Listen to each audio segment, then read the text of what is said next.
சுதாமா 13ஆம் பகுதி. நீண்ட தூரம் சென்றுவிட்ட சைத்தன்யர் ஏனோ நின்றார். அப்படியே திரும்பினார். அவருடன் சென்றவர்களுக்கு ஏதும் புரியவில்லை. மீண்டும் ஸ்ரீகூர்மம் கிராமத்தை நோக்கி நடந்தார். ஊர் மக்களுக்கு ஆச்சரியம். சைத்தன்யர் ஏன் மீண்டும் திரும்பி வந்தார் என்று. அவர்களுக்கும் ஒன்றும் புரியவில்லை. என்றாலும் மீண்டும் ஒரு முறை அவரது தரிசனம் கிடைத்தது குறித்து ஏக சந்தோஷமடைந்தனர். சைத்தன்யர் அவர்களிடம் கேட்ட முதல் கேள்வி கோஷ் எங்கே என்பதுதான். இவர் ஏன் அந்த தொழுநோயாளியை தேடுகிறார்? அவரிடம் பக்தர்கள் பணிவுடன் பதில் கூறினார்கள். அதோ அந்த இடத்திலேதான் இருப்பார். சைத்தன்யர் அங்கே சென்றார். கோஷுக்கு என்ன செய்வதென்றே தெரியவில்லை.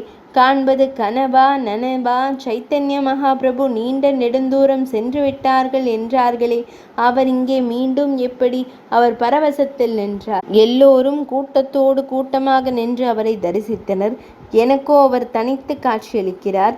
என்ன இது விந்தை? அந்த விந்தை உணர்ச்சி பெருக்காக சற்று நேரத்தில் மாறியது. ஆம், கோஷ் அருகில் சைத்தன்யர் சென்றார். அவரை அப்படியே தழுவிக்கொண்டார். ஈயும் புழுக்களும் மொய்த்து சீழ்வடியும் அந்த பால் உடலை இவர் தழுவினாரே.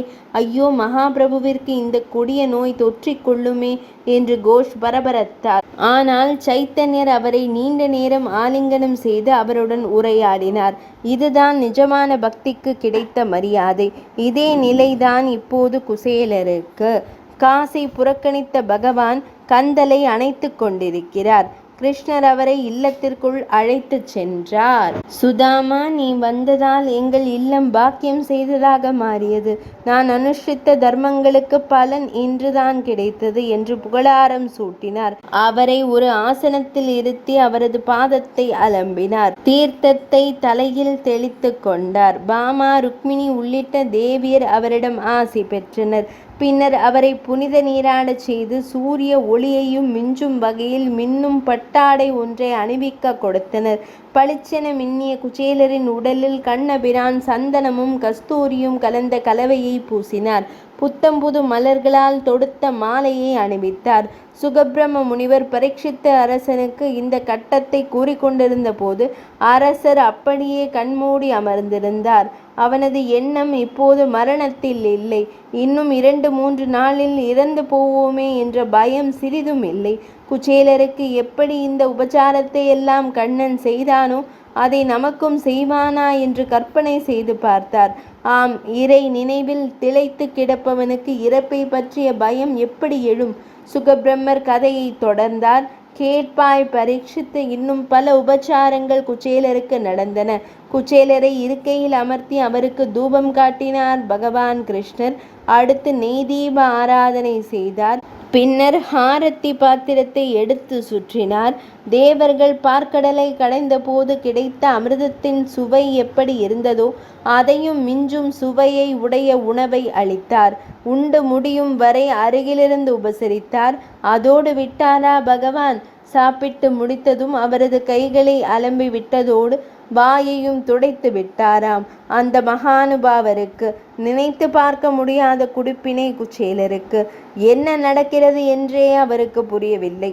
இந்த உபச்சாரங்களை மறுக்கவோ தடுக்கவோ அவரால் முடியவில்லை. என்றோ ஒரு நாள் நம்முடன் படித்த ஒரு சிநேகிதன் இப்படியெல்லாமா சேவகம் செய்வான்? அதனால் தானே பாரதி பாடினார், நண்பனாய் மந்திரியாய் நல்லாசிரியனுமாய் பண்பிலே தெய்வமாய் பார்வையிலே சேவகனாய் என்று குச்சேலர் சித்த பிரம்மை பிடித்தவர் போல் அமர்ந்திருந்தார். ஆனால் வாய் மட்டும் கிருஷ்ணநாமத்தை உச்சரித்து கொண்டே இருந்தது. அவரது மூக்கு கிருஷ்ணர் அணிந்திருந்த துளசி மாலையின் மணத்தை முகர்ந்து கொண்டிருந்தது. அவரது உடல் கண்ணனின் உடலுடன் அவ்வப்போது உராய்ந்தது. கண்கள் கண்ணனின் திருமேனி அழகை குளிர குளிர பார்த்தன. செவிகள் கண்ணன் பேசிய உபச்சார மொழிகளை கேட்டன. இப்படி ஐம்புலன்களையும் கண்ணனுக்குள்ளேயே ஒடுக்கி கிடந்தார் குச்சேலர். இப்படி தன்னிலை மறந்து அமர்ந்திருந்த நண்பனின் மௌனத்தை கண்ணபிரான் கலைத்தார். வேதங்களை தெளிவாக கற்ற நண்பனே, உன்னை பார்த்ததால் என் உடல் பூரிக்கிறது. உன்னை சந்தித்ததால் தேவர்களாலும் முனிவர்களாலும் மன்னாதி மன்னர்களாலும் இதுவரை காண முடியாத அரிய தரிசனத்தை பெற்றது போன்ற உணர்வடைகிறேன். பாக்கியம் செய்திருந்தால் தானே இப்படிப்பட்ட ஒரு சந்திப்பு நிகழும் என்ற கண்ணன் இப்போது தன் பேச்சில் உச்சத்தை தொடுகிறான். எப்படி தெரியுமா குச்சேலா, எனக்கு உன் அருள் வேண்டும். அது எப்போதும் நிலைத்திருக்க வேண்டும். நீ என்னை மறக்காதது போல நானும் உன்னை மறக்காத தன்மையை அருள வேண்டும் என்றார். யார் பகவான் என்றே சந்தேகம் வந்துவிட்டதா என்ன? 13ஆம் பகுதி நிறைவடைந்தது.